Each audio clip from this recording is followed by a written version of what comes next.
Money, money, money goes hand in hand, right? But it's your responsibility and it's important for you to know the business aspect of journalism. Hello, my name is Kirsten Floyd for Eagle News, and chapters 14 and 15 talks about the business side of journalism and also the future for your career as being a convergent journalist. So chapter 14 explores the business side of journalists. The basic equation for all profit businesses is R minus E equals P, which is revenue minus expenses equals profit. And pretty much to gain profits, in order to be able to make any profit for any businesses, the total revenue, is which the money that is actually coming in, has to be greater than your expenses.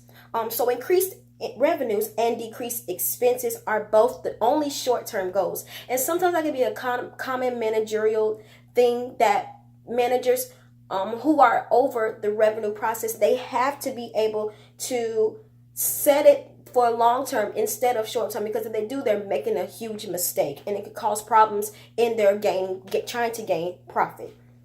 Journalism organizations has three types of revenue, which is advertising, direct payment, and subsidy. Advertising is the most common types of revenue to gain profit.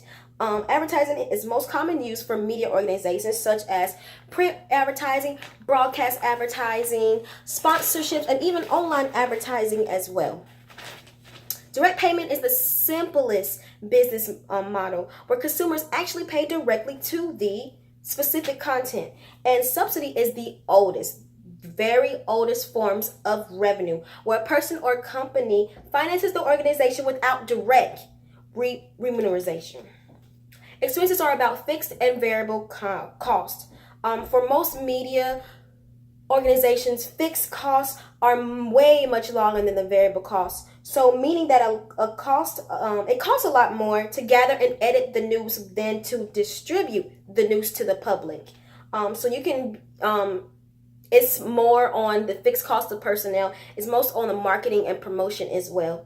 But let's go to chapter 15. Chapter 15 talks about your future as being a journalist student, which is evolving the media and evolving in those jobs that you're seeking for to be able to get a journalism jobs. So I know I can say in my experience, you have to in the textbook, it talks about deciding where you want to work and what capacity influenced by changing the media landscape. So pretty much I have a, not saying a common thing, but I have a feeling of me not being able to get the job that I want. But I know that I cannot get it sitting here in Statesboro. I can't get it sitting in Huntsville from where I'm from. So I know I have to go out and venture more. And venturing is a lot more opportunities.